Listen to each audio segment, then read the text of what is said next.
should we be doing creative ourselves, or should our ad agency be doing creative? I'm actually generally a fan of having one in-house person at a brand eventually and working with a lot of different creative teams. If you spend 100K, you should spend at least 5K a month on creative. If you're spending more than 5%, I think you have to start like actually analyzing that and being critical about it. Like, is it worth that? All right, we're back. Episode 20, where I'm here with the new and improved, newly married Dylan Byers. What's up, dude? Not much, man. It was a successful wedding. Went super well. I'm excited to get back in the swing of things. As I'm sure you know, first day back can be a little bit crazy, but it's been good. It's been good. Awesome, man. My truly, my wedding, what was that?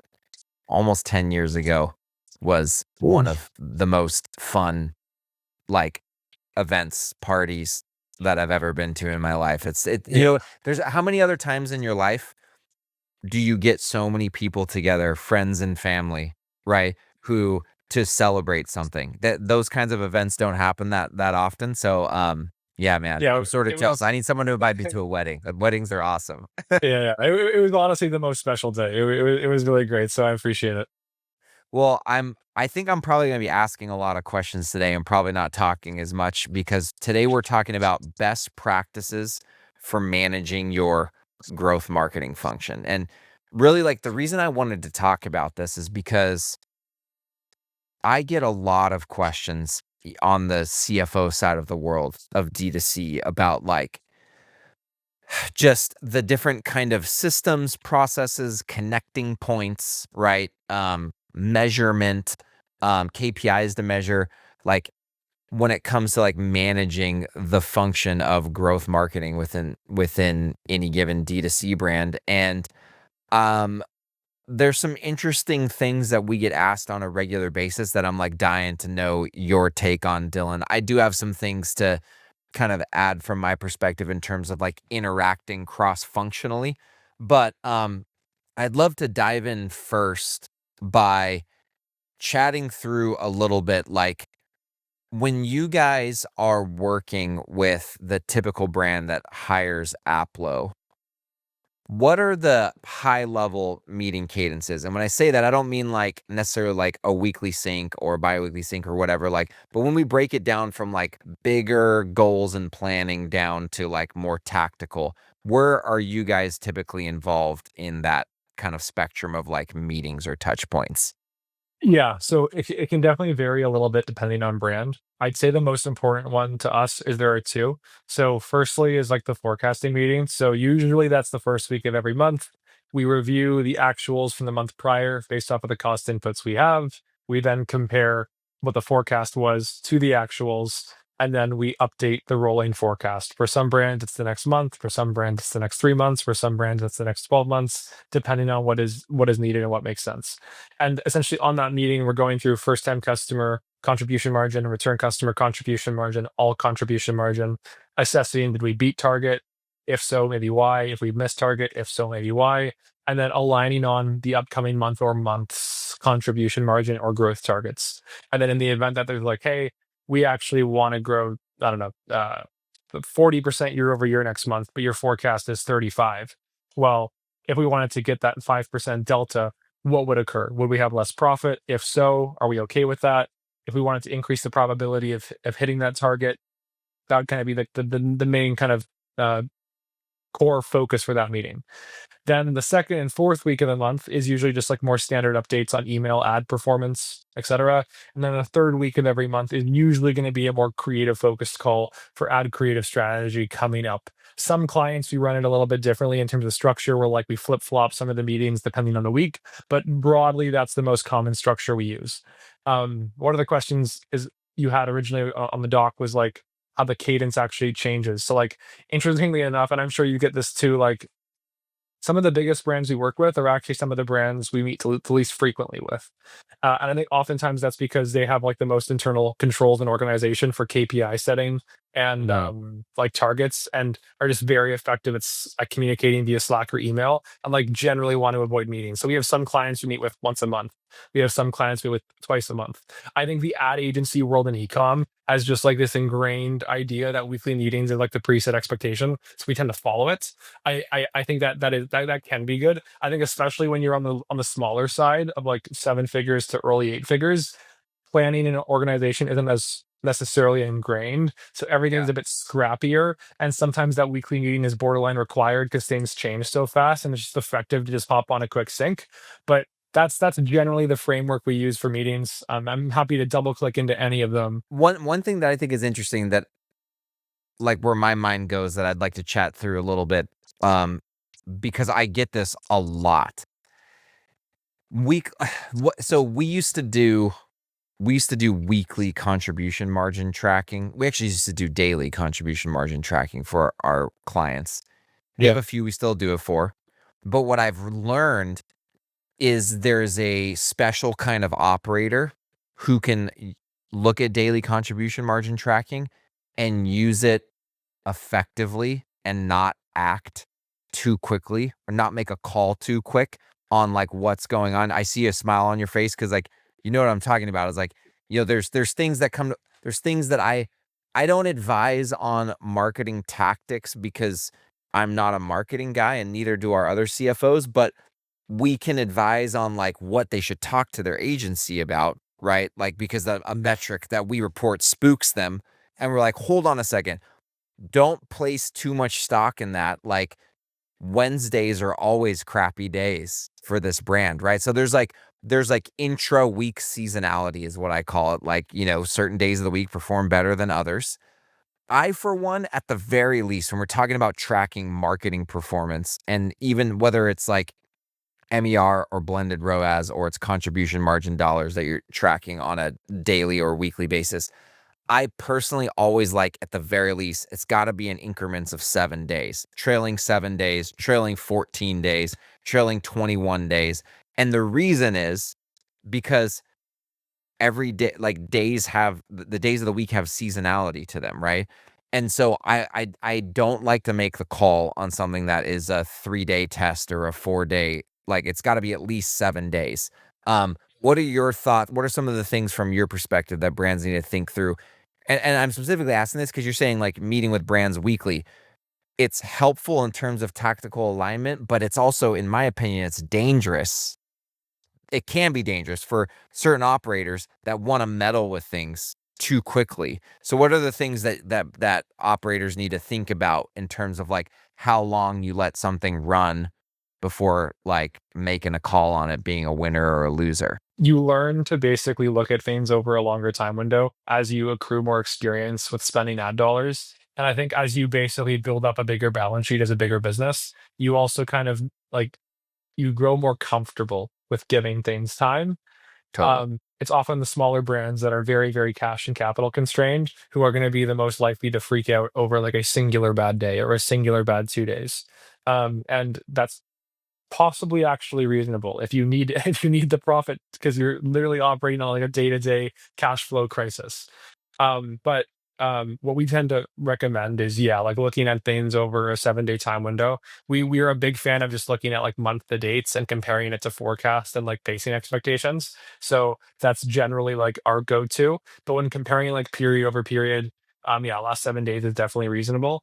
Inside of ad platforms specifically, we're not as like married to that 7+ day window. There are sometimes scenarios where like after 3 days or 4 days or 5 days, it actually makes sense to like make a change of doing something. But again, it depends on how like off you are in terms of to KPI. If you launch a new ad campaign, CPA target is $100 and you're spending $500 a day and you've spent $1,500 and your CPA is $600, it's probably not going to turn around for you. It might, but like it's such a big delta that it probably won't. So like there are times when you can go in and make a change on a lower time window, but for most like day-to-day operations for spend decisions, I think that like looking at things on like 7-day windows is probably a reasonable expectation. But in our view, it's that mixed with the pacing to forecast. Yeah. No, it makes perfect sense. One thing that I do with actually one of the mutual clients that we have is I meet with them mid-month and I put together a pacing forecast of effectively like, hey, if we take the straight line average through the rest of the month, like where do we land, right? On Yeah. revenue, spend, MER, contribution margin. And it's not like I also always, I'm sure, and I know you guys do as well, I'm also double clicking into data and I'm looking at the trend. Like, is ad spend scaling or is it being pulled back?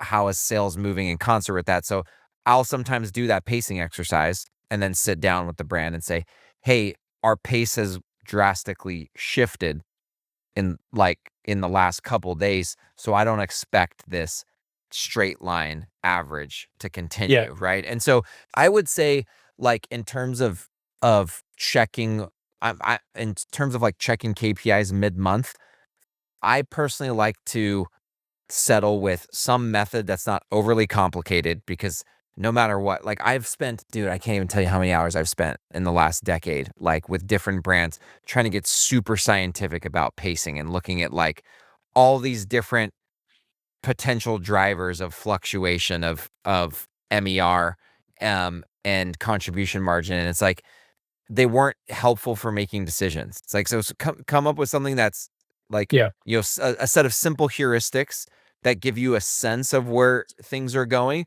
and then get the right people in the room for a conversation to like talk tactically about what adjustments may or may not need to be made. But if you try to like overanalyze a forecast mid-month, I've seen it gets in the way of where the real value is created, which is what? Having conversations with the right people to decide if a change should be made. Do you agree with that? Yeah, so, like, by default, we just do, like, month-long forecasts, and that gets shared. Now, that what gets taken into account in that forecast is obviously historical cohort retention data as well as expected acquisition performance, but also the marketing calendar. So, we actually do, on, like, the back end, look at how, like, different weeks may impact the month, but we present the month. We Yeah. have done in the past, like, a breakdown of, like, a by week of the month or first half versus second half, and we've even done daily before. I'm actually of the belief that anything more granular than the month, borderline does not matter, unless you have, like, a month where you have these, like, crazy spikes, like BFCM is an example of Totally. this, where, like, if a client if I put if I put myself in the shoes of a client, and let's say I'm forecasting a $1 million month for sales, but, 700,000 of those sales comes in the last 5 days of the month because it's Black Friday weekend or something. Well, that could be an issue when it comes to my, like, fulfillment. Like, can I physically fulfill fast enough to deliver on my delivery timeline expectations? So there are times when having it broken down more granularly has a practical utility to help drive a business function or a decision, but most commonly it does not. So generally, like, at most, we're gonna do weekly. The amount of work it takes to get to daily, is actually so heavy that I Yeah, I know. don't think it is worth the cost. That it's like you're spending so much organizational resource to getting there. Now, there are ways one could go about thinking of like adding more automation to like the daily forecasting, but even then, I think it's not only the time building it, it's actually the time you spend intaking the information and thinking about it and drumming it in your head. I just don't think it's practical. Well, that's why There are probably exceptions, but like, for sure. What you're getting at is a couple really important just planning principles in general, right? One is the benefit of the work put in and the effort and the time and the cost the juice has to be worth the squeeze, right? Or you're saying there has to be enough utility. But the other thing is you want a model or a set of simple models that get you to conversation faster. Because like at the end of the day, you know, uh, there's a book I read called oh shoot, what is it called? Future Ready. It's about forecasting, but it's not a book with a bunch of formulas in it. It's a forecasting philosophy book. It's really it's great. cool. Like I you should should read that. totally it's a short read.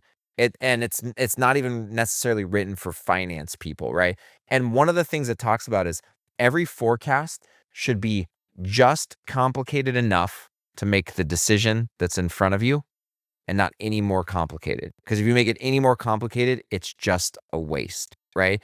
And so what you're saying, in my opinion, is like very akin to that principle, which is like figure out a way to roughly assess the pacing, right? To discern, am I likely on track or off track? And is it big or small variance? And then let's get to a conversation about what's going on and whether or not we should adjust. That's where the value is. So, anyways, like I totally agree with you on that. The next thing I want to ask you about with managing the marketing function in your business is ad creative, because I get asked about this a lot. Like, and I'm going to throw out a few things that like I get asked about, and you can kind of just jump into the topic wherever it makes sense. But I get asked like, hey, should we be doing creative ourselves, or should our ad agency be doing creative? Hey, should we, be using UGC, or should we be like actually like creating like really high quality, creative ourselves? Like, um, what are some of when someone like comes to you and wants advice on managing their creative function and even thinking about budgeting around it, what are some of the best practices that come to mind? Yeah, so first things first, I think that there is like a very limited downside to making more creative besides the cost of the creative. So it's like an important thing to make clear. Depending on how you run your meta accounts, if you do not do manual creative testing, which we sometimes do, but we often do not, happy to get into the philosophy on that. We'll use Meta for the sake of example. Meta is ridiculously effective at identifying ads that are going to be winners or losers. And there's not much downside to launching an ad that doesn't work, because as long as it's launched in a campaign with other ads that are more performant, it is unlikely that ad will get much spend. And Meta will do a really good job of basically picking winners and losers. Now, when it comes to should I have creative in house, should I have agencies doing it? Um, I'll talk about like the pros and cons of like Aplo Creative first. So the Aplo Creative, our agency, does a great job of making content when you already have, or making ads when you already have content. Now we have some functions to help brands go and get content, but at the end of the day, we're not like in the same city most of the time as the founders are working with. So like what types of ads can often work well, other than like a basic still image or some UGC, it's like founders videos. Well, in that situation, we are probably not the best at serving a brand at getting new founders videos. So that's an example where maybe you need like a local freelancer, a local agency, or an in-house person. I'm actually generally a fan of having one in-house person at a brand eventually being responsible for managing and working with a lot of different creative teams. A lot of the Love it. highest spending brands we work with, it's not uncommon for them to have like three or four different ad agency or creative agencies. Usually one of them is the ad agency who also makes creative, which in this case is us. And then maybe they have an in-house person too who's responsible for making founders content and or working with like an in-house like creative manager for the organic side. So I think that like I can like throw out like if you spend 100K, you should spend at least 5K a month on creative. Like there are these like kind of like things that you can play with. I think that like most brands should probably live like somewhere around 5% of their ad budget goes towards actually making new content. But there are like exceptions, because there are some brands we work with where still images just crush. And it's so rare that videos do well. This is, by the way, not common, but it does happen Yeah, sometimes. And in those, it's just so cheap to churn those out that I would just for never sure. tell them, hey, go and spend 5% of your ad budget making creative. But like generally, I think that a lot of brands would actually be better served spending a little bit more. But it's hard to quantify exactly how much one should go and spend on creative. If you're spending more than 5%, I think you have to start like actually analyzing that and being critical about it. Like, is it worth that? Um, and there's probably some other like exception when you get to like really high amounts of scale. I think that like when you're working with an ad agency or working with your media buyer, you can also have conversations with them that go along the lines of this: can our pre-existing campaigns actually handle more creative? And what I mean by that is, we more commonly see this with CPG, where let's say you have a campaign that has like multiple ad sets in it and call it like a couple hundred active ads. If I launch a couple hundred, if I go and launch another 100 ads, how long does it take for Meta to actually find a new winner in that campaign? If the answer is like weeks, that campaign may be starting to kind of like cap out, so to speak. Then what I could do is I could make another campaign, take like the top 5 ads that I already have, launch it in another campaign with a new creative, and then see if that works and that gets spent. That might take some additional budget. Do I want to allocate additional budget? There's another philosophy that is like, do I use cost caps for testing? That's a whole other that opens up a whole other realm of like increasing volume of ad creative that like we're often a fan of. And that goes back to how much can I actually spend on testing? So it's like there's no like hard cap Yeah. on how many ads you can test. When you start getting to a point where you have to launch more campaigns just for testing new ads, I think that's when you start having like the potential for budgets to truly balloon, because at that point you're not just allocating dollars for new ads, you're allocating dollars for new campaigns, and that's a whole other can of worms. So I know I'm not giving the most direct answer. I feel like the most direct answer I can give is probably operating on some percentage of ad spend. And I think anything above 5% starts to get a lot, especially if you're like spending a couple hundred K a month or more. I just thought of an awesome idea while you were talking there. You talked about like your suggestion of like once you get to a certain point of having like at least one in-house person who's, you know, creative manager, whatever you're gonna call it, like managing the creative process, coordinating with a bunch of different resources. One of the things I had on the list for us to talk about is like agency versus in-house on the marketing team. And so I want to actually do the very first ever Ecom Scaling Show lightning round. We're going to do a lightning round really quick. I just wrote down like 4 or 5 of the most common positions that I get asked as a CFO. Like, should our marketing team have this in-house? I'm just going to go down the list and you don't have to give me yes or no. You can give me like yes or no and some brief thoughts on each one. Okay. So, lightning round. Should this be in-house, freelancer, or agency? Creative director. Once you're scaling in-house, if you're like small, you can probably get away with an agency. But I think over time, it's important to have like one person internally who really understands your brand and who can help with the management of all content. Graphic designer. Although maybe this is a trick question because I know there's different kinds of designers. So maybe I need to say designer. Creative is such a variable output thing that it is so inefficient to have it heavily internally. So, like, if you're like a brand that's doing sub 10 million, I think you can get away with having just agencies fulfill your creative function. So, for example, if you hire Aplo, we're going to resource against how many emails, texts, and ads you need. Doing that internally will be very expensive, and because it fluctuates, you're going to have times of like where you need more but don't have it, or you have too much but you don't. You don't. You get what I'm I saying. see what you're doing. So I see where you're going with this. I see so where you're so going with this. so so if you're big enough, like I think if you're doing like 50 million a year, 30 million a year, whatever, insert it might make sense to have one internal graphic designer, maybe even two. Like eventually, who knows that when you get to larger scales, right? But like for the most part, I'm a believer that like design and creative work should be agency and freelancer. There's going to be times when you're understaffed with a person and one single person in house, but then there's going to be other times when you're like, what is this person doing? Right. Yeah. And like, how do we keep them busy? Right. And so with those peaks and valleys of like workload, it's better to outsource that to, agency that has resources where we can go like, hey, when we need a lot of resources, we throw the resources on. And when we don't, we pull them off. So, actually, I will say that's generally just when it comes to hiring in any function within your business. One of the things I always ask is like, okay, like besides going down the normal checklist of like, what's the strategic need and what are they going to accomplish for the business plan and whatnot? It's like, do we have enough work to give this person a full plate, right? On a full-time basis or not? And sometimes you have a strategic need. Actually, a lot of times you have a strategic need from a resourcing standpoint, but you don't have full-time work yet. And that's an important question to ask. Okay. Website development. My favorite of the three, I wish I could say agency, but I'm probably going to go freelancer on this.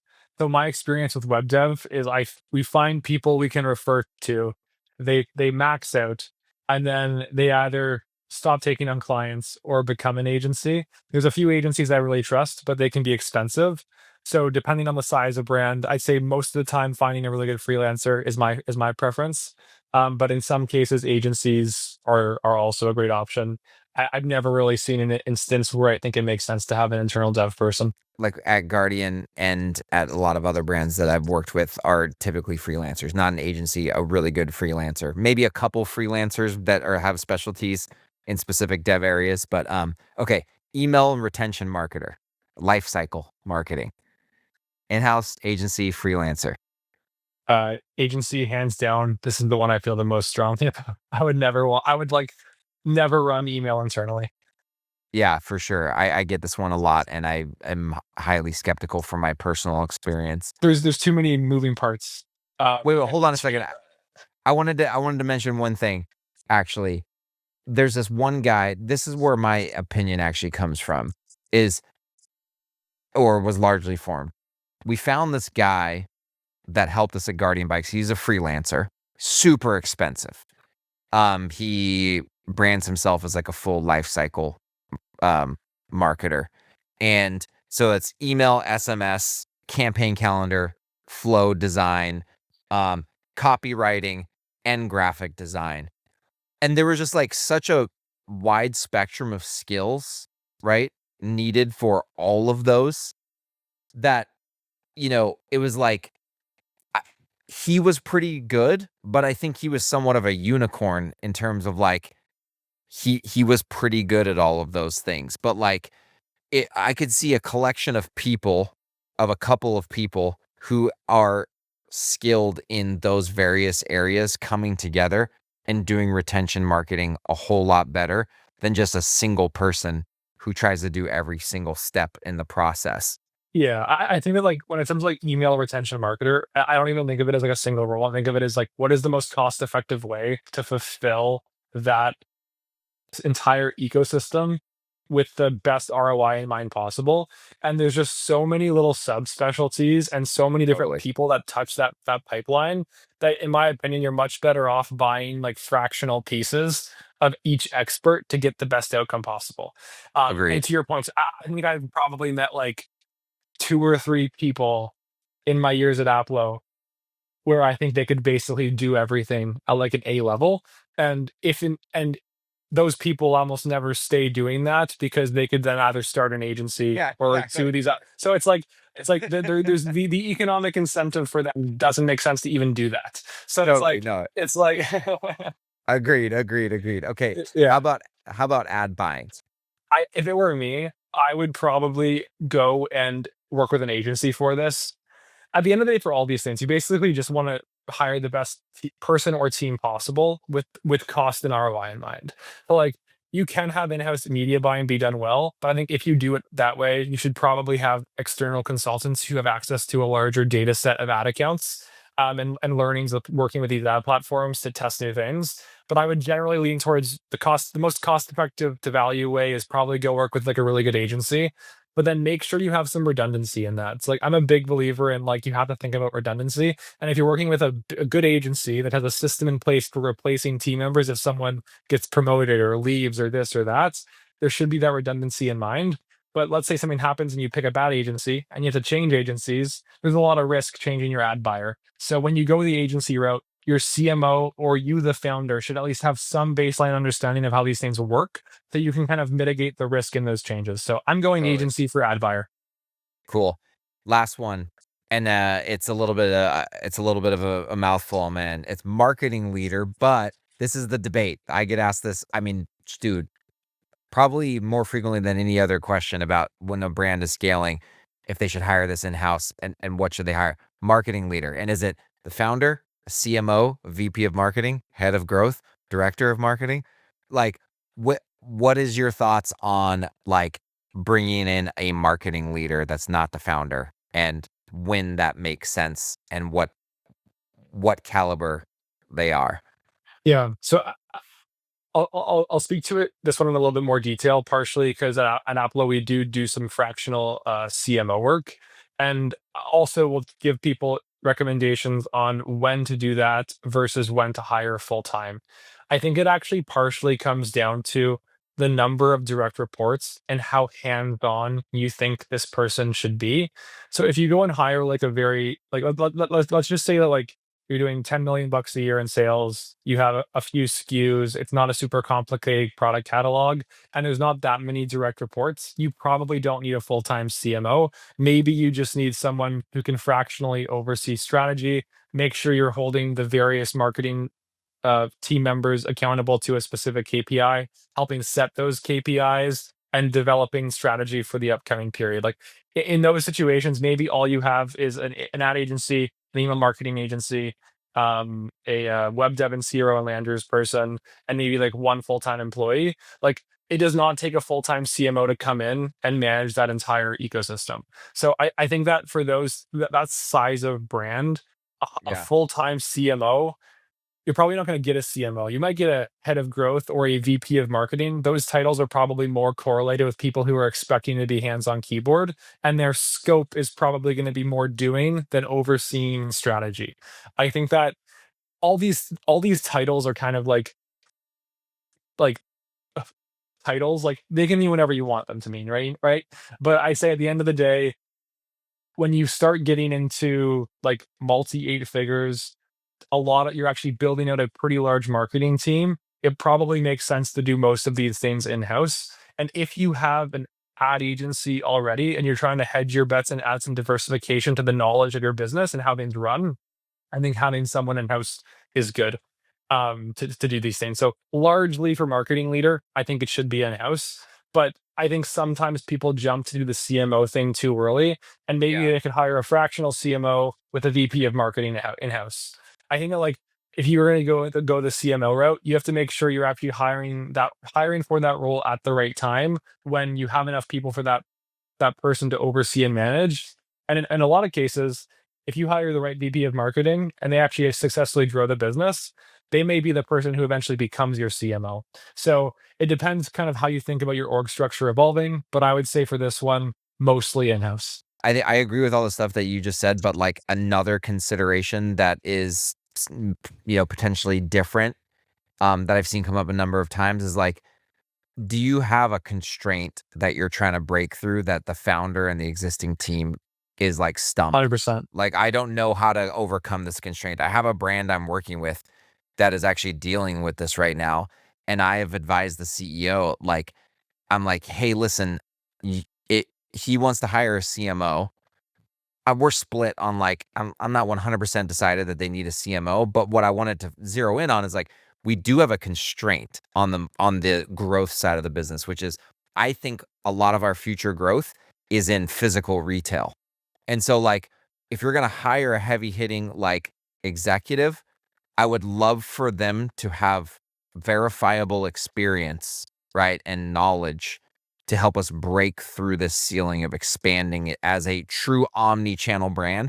And not, I don't even necessarily want someone who just knows how to like knock down doors and get into the physical retailers. I'm talking about someone who understands if we're spending like because this brand's spending like 8 million a year on top of funnel meta advertising. That's significant, right? So like if we're a brand who's like investing heavily in top of funnel on meta and TV and things like how do we think about how this plays into the growth strategy of breaking further into physical retail and now becoming an omni-channel brand? That's a skill set and experience base that no one on the team currently has, right? And so one, what's the ceiling you need to break through and how do you hire for that? That may justify this. And two, there's another one where like you don't have the heads yet to manage, but you need someone to build the team, right? And so actually their first order of business is actually doing the hiring and building the team to then have the heads to manage.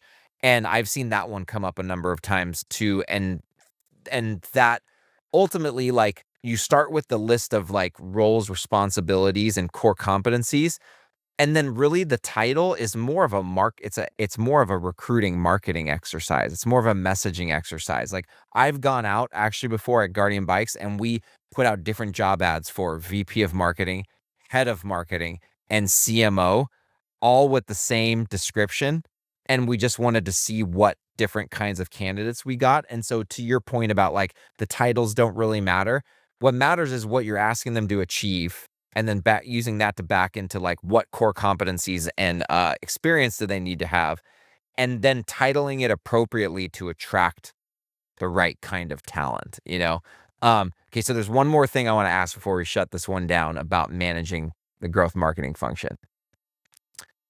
The trade-off, because actually we've actually already talked about this in whether it's agency and versus in-house and several other things that we talked about, but the trade-off of fixed cost investments in marketing versus variable cost um investments in marketing. It's somewhat akin to thinking about having a outsourced supply chain versus being vertically integrated, right? Where you're converting, you know, operations costs from variable to fixed to enjoy operating leverage, right? There's a similar thing with marketing that I get asked about a lot on the finance side of D2C, which is like, hey, how do I need to think about hiring this heavy hitter CMO and an internal team that's going to cost, it's going to increase my fixed costs, right? But my assumption is they're going to change my contribution margin or my variable cost structure as we scale, and that's going to pay for itself, right? And really what I'm getting at here is that I've seen brands go through this transformation at a certain level of scale where they start converting some variable marketing costs for fixed by building in-house infrastructure. And all of a sudden, contribution margin per order or just contribution margin ratio starts to change, but they're not factoring in how they've now increased fixed costs on the P&L. Do you have, I know some brands who like us to measure contribution margin with only variable marketing costs, and then a second one that has variable and fixed, and because they want to see like a fully loaded marketing contribution margin. Not everyone asks us to do that, but there are a couple. Do you have any thoughts or opinions on that? I would say that like we just say put it all in the same bucket because it's just human capital, and that is your like whether it's and no matter how it's all set up, that is your human resourcing, and look at contribution margin after ads, and then apply it to all your fixed costs afterwards. In terms of like when to start thinking about in-housing, so I think that there are certain parts of fractional work, be it in agency world, that at a certain point just don't make sense anymore. So I'll give you an example. An example would be like fractional CMO type work. Let's say in like a fractional engagement, you buy like a certain number of hours or a certain scope of work. Let's say that costs, I don't know, 5K a month. And you're accessing someone who's worth or who's normally compensated by themselves 15 or 20K a month. It doesn't necessarily make sense for you to hire someone for 15 or 20K a month to come work full time because there's not enough hours in the day or not enough work for them to actually fill those hours. So it's Totally. obvious trade to get a fraction of the fraction of the cost, buy the expertise for the hours of the time that you need. Even though it's getting marked up because it's an agency, it's still a better trade for you versus hiring someone full time. So it makes sense. In those situations, I think that eventually, if the brand gets big enough or scope gets big enough, you reach a point where it probably makes sense to have that full time hire come in. In that situation, though, it still might make sense to have someone on from an advisory standpoint. Maybe it does, maybe it doesn't, but it may not make sense to have them continue to do what they've been doing.